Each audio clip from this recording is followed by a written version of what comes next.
That time I reincarnated as the Overlord, currently on hiatus. Chapter 1, CHP1 Icegate. Again. Yo. Upright arrow. My name's Arthur, I currently live in Earth 2138, well right now that is, 'cause right now I will once again get Icegate. That's right guys, your boy here was reincarnated and now lives in a world where a game called TTIGRAAS will make you the god of all beings if you just stay until it shuts down. Quite easy right? And it was. I got reincarnated or I guess transmigrated into a body 1 year after the release of the game. Until now I have been grinding like crazy. Let's talk of all the achievements I got from it. I managed to secure 20 world items for myself, of which 10 were from the big 20 itself. I also have an extra 2 world items custom made for me from the generous and almighty devs. You ask how? Well, that's a talk for another chapter. And I also founded a guild, the Guild of Orion, a heteromorphic guild of 5 members. We were the 3rd ranked guild there was, and our guild was in Svartalfheim. The realm was cold, misty and dark and home to dark elves and other dark creatures. My guild is like a mix between the tallest spirally tower and a castle which has 11 floors. 8 are on the ground and above. 2 are underground deep in the crust and the last is in a different dimension accessible through the 9th floor. The guild. For each floor we have a floor guardian and the guardian overseer to manage the castle's administration. Until the game ended, no guild has ever penetrated till the 5th floor and I am quite disappointed about it, never got to act my chunny demon lord greets the heroes in his throne room role. Oh well, I'll do it in the new world anyways. What else? Oh. We also made contact with the OG Angel Gown, it was fun exchanging talks, and spars. Out of the 41, I loved Bukubuku, Pero, Tabula, Touch Me and Mamanga the most, well, could be the bias from a fan I guess. I also suggested that Mamanga add a simple flavor text that the denizens of Nazarick will accept the players from outside the guild as long as they are not human, didn't need much persuasion, just saying that it was chunny roleplaying got it accepted. So, now if Mamanga still gets transported as usual then I can rest a little bit assured that a certain love-sick succubi doesn't come from my neck. I added little cause you can never be too sure with those guys, Yanderas are scary and a demonic Yandera even more so. So now here I am. Seated on the throne of the dragons waiting for the countdown to end and start a new countdown for a new life in a new world. 55 seconds. 54 seconds. 3D POV. In a grand and imposing throne room. The room was adorned by gold and silver Leyden chandeliers the size of a normal Earth car hanging from a ceiling so tall that you could fit 5 cargo container vertically supported by large pillars of precious materials. And its width is such that a population of a medium-sized town could fit here with room for more. And in all these grandeur, there was the majestic throne elevated to a 10-step platform. In this room, only 2 beings could be seen on the platform. Beside the throne, standing dutifully with a small smile that seems to contain all the happiness of serving the being on the throne. Medusa, a gorgon with the racial job of greater basilisk. The overseer of the guardians that guard the 10 floors of the castle called Didinia. The snakes are one of her racial skills so it is normally just hair. And beside her sits the overlord of all the residents of Didinia, Baal Draconio Arminon or as our readers know him as Arthur. Sitting on the throne with an air of cold and aloofness. Chin resting on his left hand looking into the distance. So the time has come huh? A new story shall be written and I shall be the author, the hero and its villain, truly, this will be fun, K. Arthur says, chunningly as he grins. 5 seconds. 4 seconds. 3 seconds. 2 seconds. 1 second. Midnight. Midnight. 1 second. 2 seconds. Underscore. That's it guys, that's the prologue.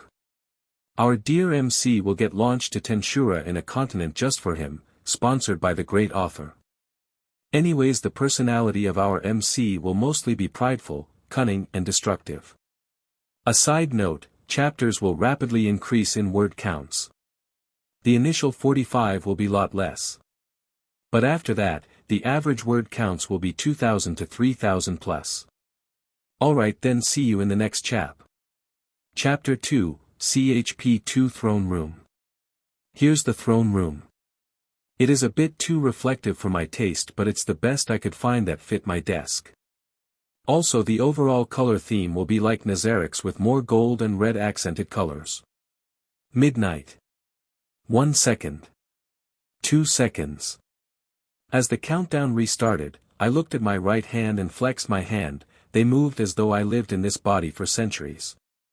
The sudden strong influx of smell and other 7 senses heightened due to my racial class, which was the Dragon Lord. Kids. Let this author teach you the 7 senses of an anime world. First 5 are as usual sight, smell, hearing, taste, and touch. The 2 are instinct and aura. As I was doing all this, I was interrupted in my musings by a melodic voice from my right. My lord, do you need something? This was Medusa, my guardian overseer, a greater basilisk which was a sub-branch of the dragonic species like the wyverns and wyrms. She also is a gorgon, but her power doesn't work on me cause I am a dragon lord, and one of its benefits is that all dragon and its subspecies are subservient to me. It's nothing to worry about, Medusa. But I have a task for you. Wow. My voice is so cold I almost thought I saw mist there. Your words are my command, my lord, please order me as you please. HMN. Go and inform the Gordians to gather in the throne room after they assign their area guardians to check for any anomalies in their floors. Also make the sentinels to scout the area 20 kilometers from all directions with the castle as the center.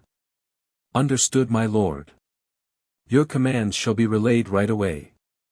And then she flashed away. This was the teleportation ability granted by the Ring of Orion, worn by only the guild members and her for easy movement in the castle. This feature can be disabled by the guildmaster, or in this case, me. As she went away, I started forming plans for the future. As a dragon, my species has the lore that we dragons would be prideful and greedy but have great intelligence surpassed by none, and subsequently me being a dragon overlord gave me all the intelligence I could get. HMN.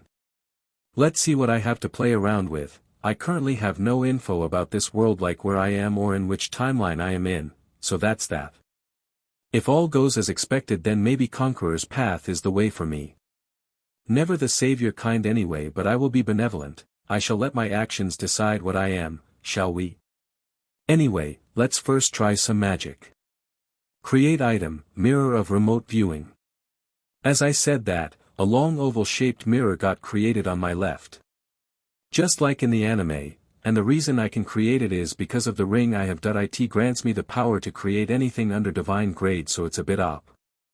But what more can you expect from a world item given by the honorable dev? Let's see. Intense hand movement for 5 minutes. Aha! It's working. As I swiped once more, I could see the sentinels searching the perimeter. These guys are the guards of the 10th floor or the throne room. They consist of 8 groups led by 8 captains whose commander is Arya. A dragonoid of level 90. Come to think of it, it was unnecessary to send them out. I could have used the mirror to view the place, but oh well, so much for godlike intelligence. The land is quite barren. It seems the land is a plain desert-like place, but instead of sand it seems to be like basalt. Maybe we got transported to a volcano-prone area, but I don't remember anything like these in the anime. Did I get transported before the era of tier magic? Report, individual Bale is in a continent called the Death Land of the world called the Cardinal World. The Carden. Wait. What was that? What was that voice in my head? Report, request for individual Bale to not panic. I am the unique skill administrator integrated from your world item Throne of Dragons. Huh. That's interesting. Throne of Dragons was a throne gifted by the devs for conquering this castle in one go all by myself. It is equivalent to the Great 20W.I, which give the guildmaster the absolute authority inside the castle, including but not limited to, knowing all the happenings of the guild and its members' movement, the ability to boost one's stats near it, and also the ability to give the guildmaster the power over life and death. Not really, it just reduces the cost of resurrecting an NPC by half. So you're saying that you are a skill derived from my throne? Report, affirmative. I see. Also, could you please stop saying report every time you speak? It's annoying hearing it every time, also to type it. Understood. Much better. Anyways, this was not in the anime. Also, did you say the Cardinal World? Affirmative, Master, you are currently in the Cardinal World. In the continent called the Deathland, due to the barren and inhabitable lands. I see, HMN. This also means that my suspicions are getting stronger. Yes, Master, your suspicions are correct. You are in another anime world called Tensura of that time I got reincarnated as a slime. Right. Also, please drop the Master prefix. I am not the kinky type, you know. Lord is fine. Understood, my lord. Ichem. But these means there could be some changes to the way my power works, right? Affirmative, my lord. But worry not, all of your and your subordinates' powers have been integrated into skills. Ah. That makes sense. Can you show my skills? Affirmative. Skills. Intrinsic skills. Dragon aura, dragon skin, dragon magic, dragon body, etc. Extra skills. Magic sense, gravity magic, magic boost, summoning magic, command of the dragon, etc. Unique skills. Administrator, authority of dragon. Chapter 3, CHP 3 status, asterisk updated asterisk, and world info. Type, player. In real life name, Arthur. Name in game, Baal Draconio Arminon. Nickname, the Cursed One. Lord of Abyss. Star Destroyer. World enemy. Height, 2 meter. Weight, irrelevant. Age, existed before the formation of Yggdrasil, in the lore. Alignment, neutral evil. Karma, 250. Affiliation, Guild Urian. Residence, Castle Dedinia. Job, Guildmaster. Appearance. Backstory. The undefeatable ruler of Dedinia, Baal Draconio Arminon, is the Dragon Lord of the Abyss. This title was given to him by the devs cause of his chunny roleplaying that attracted more players to Yggdrasil, so to add a bit more flavor text they gave him this title. Baal is an ancient dragon who lived since the birth of the World Tree. He saw the destruction brought upon the tree by the world enemy Nidhogg and went to deal with her all by himself. Through these deeds he gained the title of World Savior. But his goal was not to be hailed as a savior. His true goal was the essence of Yggdrasil that would grant him true immortality, but his plans took a different path, and by some chance of luck his soul is now connected to a celestial body, the sun, moon, earth, or others none know of. But everyone knows that unless someone destroys both him and the celestial body in one simultaneous attack, he is truly immortal. Personality. Cunning, manipulative, loves the look of despair of the victims. Often enjoys destroying things but knows when not to. Knowledgeable and wise. He is a chunny. Abilities. Levels, 150, boosted by world items. Total level, 200. Racial level, 100. Job level, 100. Stats. Heath, 100. Mana, 100. Physical attack, 100. Physical defense, 100. Agility, 95. Magical attack, 100. Magical defense, 95. Resist, 95. Special, 95. Spells. 1st tier to 4th tier. 5th tier to 7th tier. 8th tier. Astral Smite. Death. Dimensional Lock. Energy Drain. Explosion. Etc. 9th tier.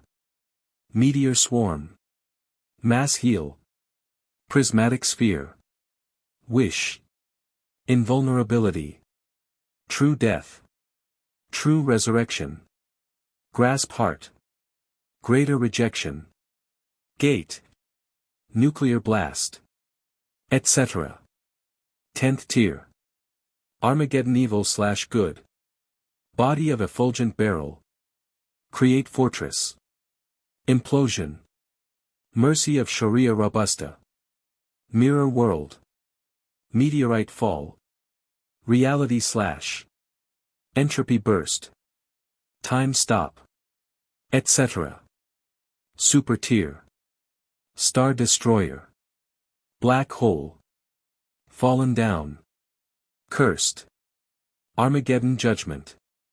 Eternal void. Absolute annihilation. Dimensional collapse.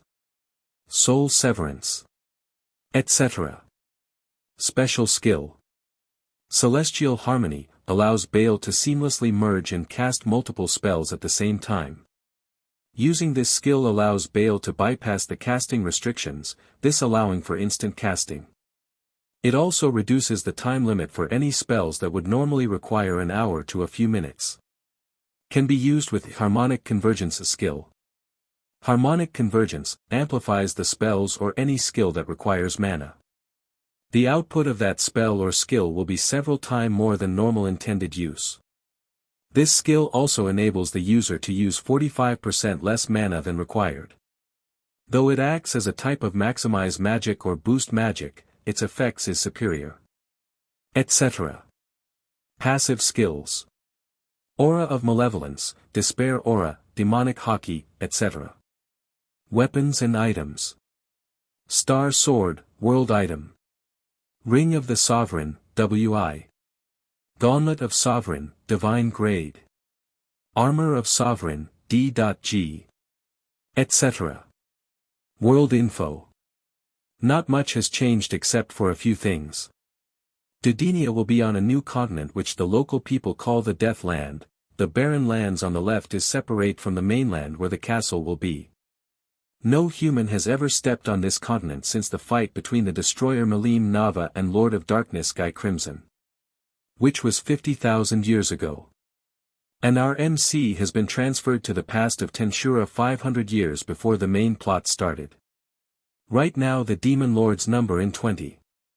Well, we all know who the true demon lords are. Anyway, this group is currently called the Council of Demon Lords. There will be slight changes to the number of Western kingdoms we have. Also the unnamed island between eternal ice and the main continent will be the base of Degrol. If it is somehow occupied by anyone I am unaware of, then I have to inevitably make changes. I have also removed the skill, the goal of all life is death, since it is a class skill from class, Eclipse 5, which Baal won't have. That's all. See ya in the next chapter. Chapter 4, CHP for the Guardians gathers Baal POV. So, Administrator, tell me more about this world. Answering, you are currently in the continent Deathlands, which is located west of the Holy Kingdom of Rubrios from the mainland. A/N Deathland is the new name of barren lands which I made to be our MC space. Also it is now separate from the mainland. Which means we are quite close to where 3 demon lords' territories. This could be quite troublesome. Also Administrator, why don't I name you now? It doesn't feel right for me to call you AR all the time. My lord, at your current magical standard you are currently unable to fully name me and evolve my level. Why so? I am currently an unique skill who is derived from a world item which is equivalent to a god grade item. Naming me will result in me evolving into a Manus, directly skipping the ultimate skill. You currently have limited magicules at a time.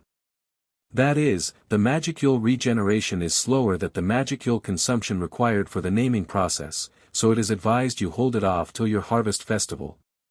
That's quite a lot of words there, but I understand. Basically I am quite weak to name you, right? Yes, but please don't be disappointed, your strength is already at the level of a disaster class. Your only shortcomings is your magicule level, which is only at around 35 million, compared to the destroyer Malim's 100 million. It's unfair to compare me with someone like Malim, you know. She has a skill that generates infinite magicules. Anyways, you mean that I am strong enough to survive, right? Easily. Alrighty then, I will think about powering up next time. Back to the naming.do. You have a solution. A solution can be made for you to call me without naming me. Oh. What would that be? The name would be taken by me but will be put on a placeholder or substitute until the given name can be used for evolution. I see, then I will call you Gabriel.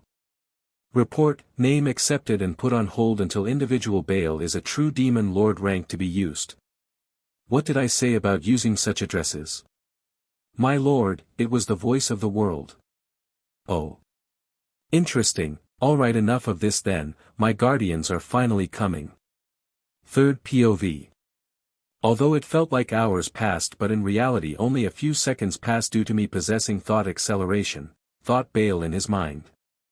As Baal and his skill finished talking, the guardians started entering the throne room. He saw that the guardians started entering in groups.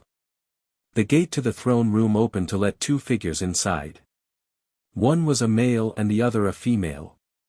The male was like a samurai warrior, broad chest, laid-back attitude, and the aura around him screamed of him being a battle junkie. That he also had a broad long sword behind his back. Quite contradictory to the thin and long katanas of usual samurais. His name is Yama. He is the guardian of the 6th floor. The female walking a few feet in front of him was the definition of Gothic. The players of Yggdrasil just by looking at her skin tone and ears could guess that she is a dark elf. And yes, they would be partially correct because she is an undead dark elf. Her name is Isabel. She is the guardian of the 3rd floor. They walked a few feet before the beginnings of the staircase to the platform where the throne was and bowed. Isabel, greetings O Lord Baal, I am glad you called us to serve you. Wait, why does it sound like I am a cruel person who denies his subjects of their happiness? Yama, anything that I could be useful for my lord? He said with a grin. Yes. By wiping that grin away. I don't swing that way you battle junkie, dot. Ahem. HMN, I am happy that you answered my summon, Isabel, Yama, answered Baal. Both in unison replied like they had practiced beforehand. It is our duty to respond to you summoning my lord. Good. For now relax and wait here, the others should be coming. Understood. After this, the majestic door swung opened once again to let 3 more figures in. The one ahead the other 3 was a high death paladin. His name was Shah El-Ru. Guardian of the 8th floor, which was the entrance to the castle. The 2 figures beside him were a lycanthrope of a tiger called Were Tigers. Named Roku. He is also a battle junkie, he and Yama are sparring brothers. Roku was the guardian of the 7th floor, above the 8th floor. And the one beside him was a shadow demon named Darkside, He is a ninja class NPC which fits his racial class quite well. He is the guardian of the 5th floor. They joined Isabel and Yama and greeted Baal while he too returned the greeting. Then they started talking among themselves. Baal POV. This reminds me of the time I spent together with my guild friends. Am I missing them now? Quite probably. As I was musing my nostalgia, the door swung again once more to let in 3 more consisting of a male and 2 females. The male was a doppelganger. He was attired like a noble aristocrat and has a white bird mask which hid most of his face except for his jaws. He is the marionette master Rambas. His powers are not to be scoffed at, unlike some fake one in this world. He is also the guardian of the 10th floor. He also is the strategist of Orion. The female beside him exuding the air of a mature but capable noble lady was an elder dragon named Adrigal. The one close to her was also an elder dragon, her younger sister who exudes a charm of a young princess. Adriana. Both had blonde hair. And they were the guardian of the 1st and 2nd floor respectively. Then came Medusa along with the remaining 2 guardians following her.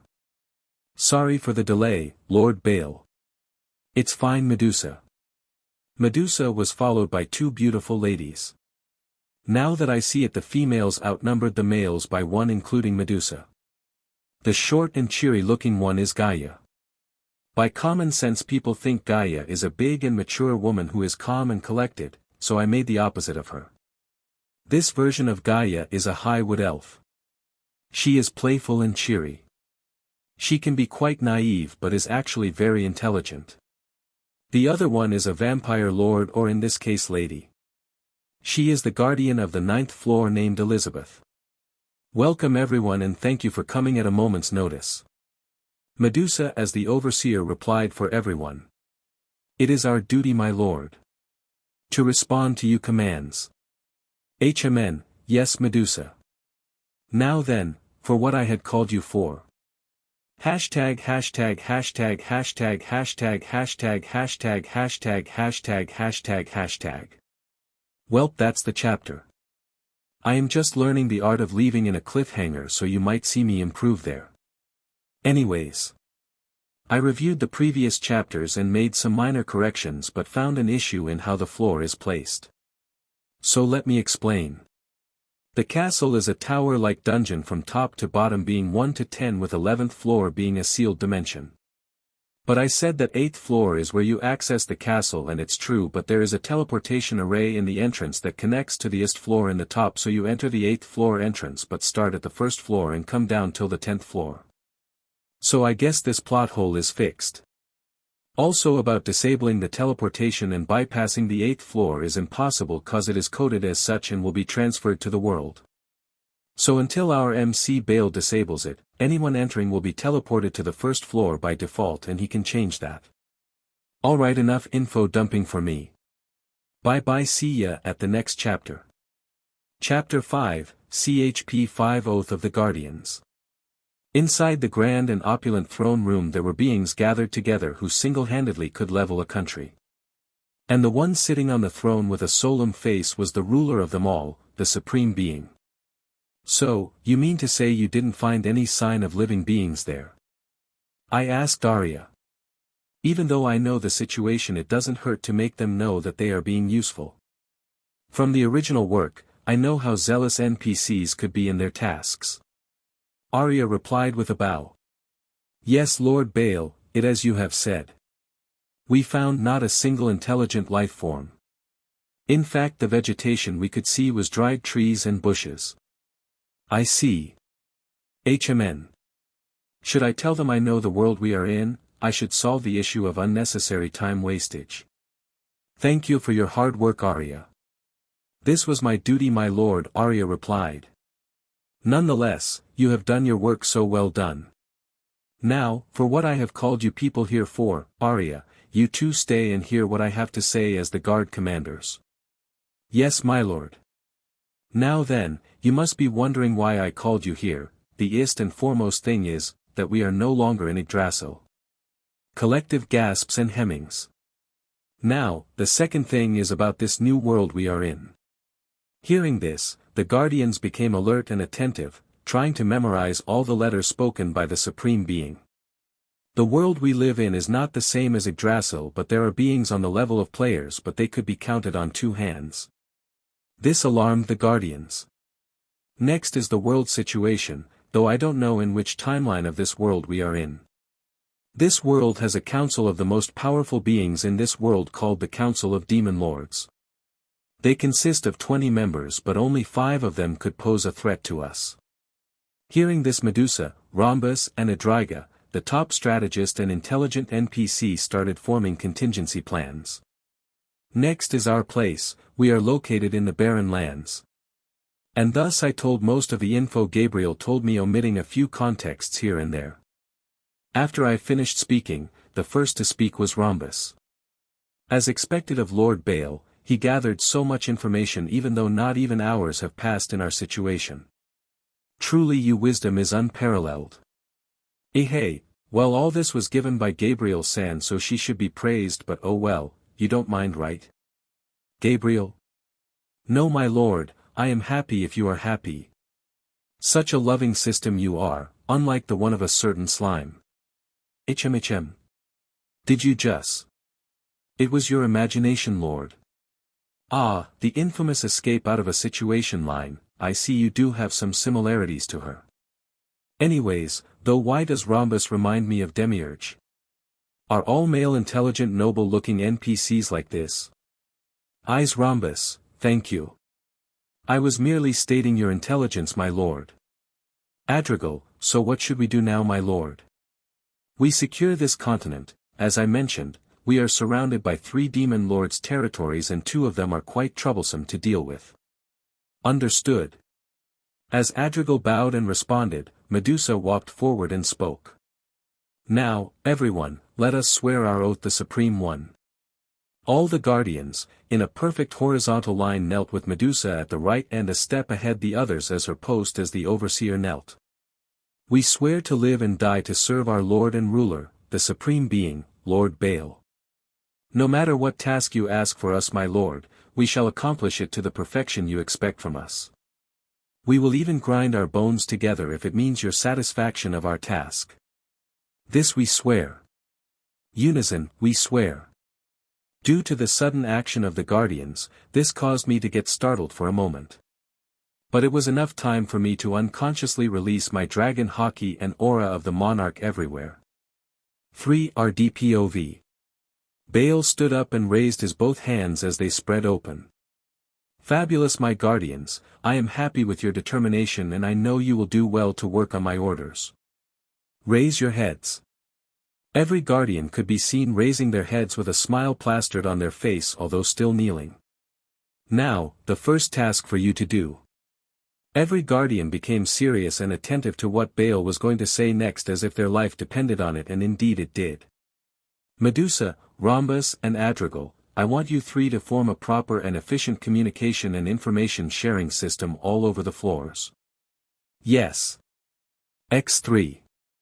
Next, Shaloru and Elizabeth, I want your Elder Lich and Elder Vampire to spread around the castle and eventually all over the continent and search for any reserve for dead bodies underground for them to be resurrected, but hold this part for later. Understood, it shall be done.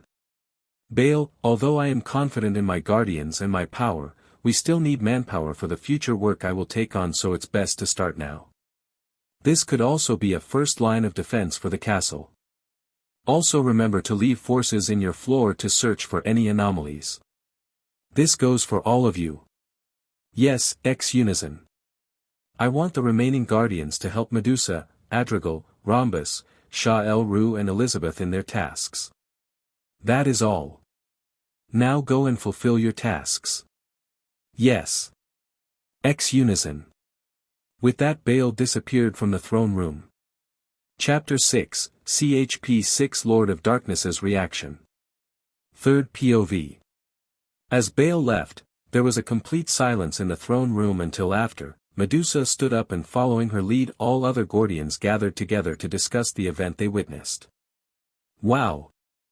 I didn't know Lord Baal was this scary but powerful. Gaia in a cheerful tone said. It is as you say, Gaia, Lord Baal is truly the supreme being. Such power is natural. Medusa replied. To this Adrigal agreed. I concur, Medusa, Lord Baal is truly the most wise and powerful of all.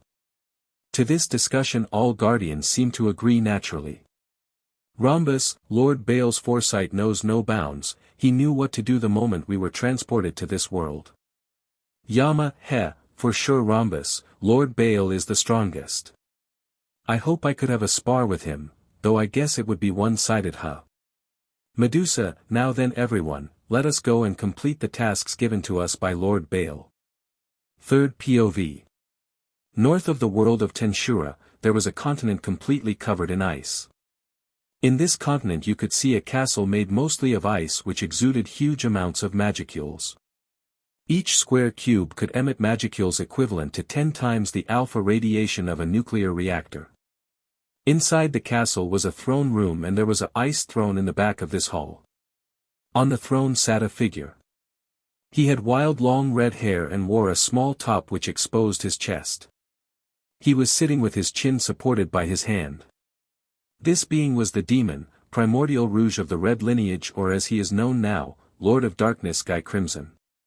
He became the first demon lord by destroying 2 countries a few millennia ago. Humans are afraid to even utter his name in fear of being heard and getting killed. But in reality Guy wouldn't even spare a thought for those weak humans. Although he is a demon lord, he was friends with the god of this world, the creator of the voice of the world and the first true dragon, the star dragon Veldanava. Guy was given a special task by the dead god to maintain balance in the world he had created, thus although he had the strength to destroy the numerous kingdoms in a snap, he wouldn't because of the promise he made. Though the people needn't know about it. Beside him, on the right armrest of the throne sat a petite white-haired girl who exuded a temperature of negatives.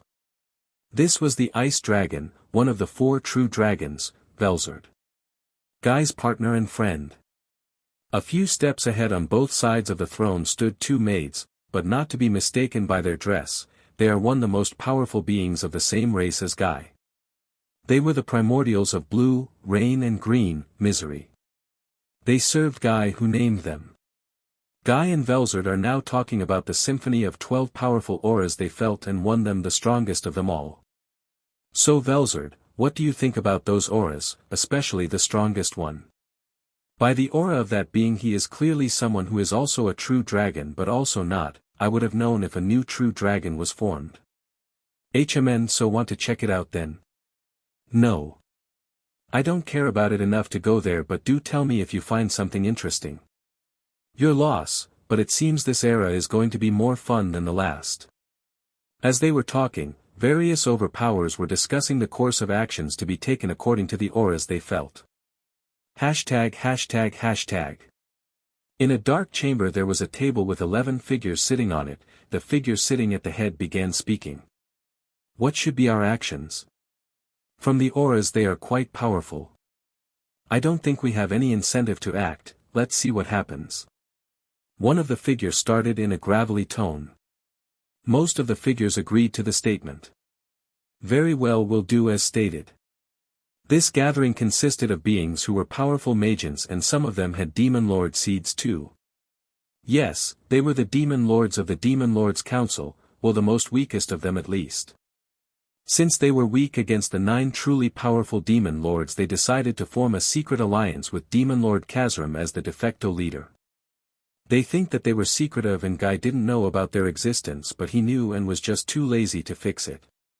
Just like them, many figures decided to wait and watch, some didn't care and kept destroying or doing their own business, some started thinking of how to use this situation to their advantage. But what they didn't know was that the beings who entered the world were a storm that would sweep all the ground away from the resident of Tensura.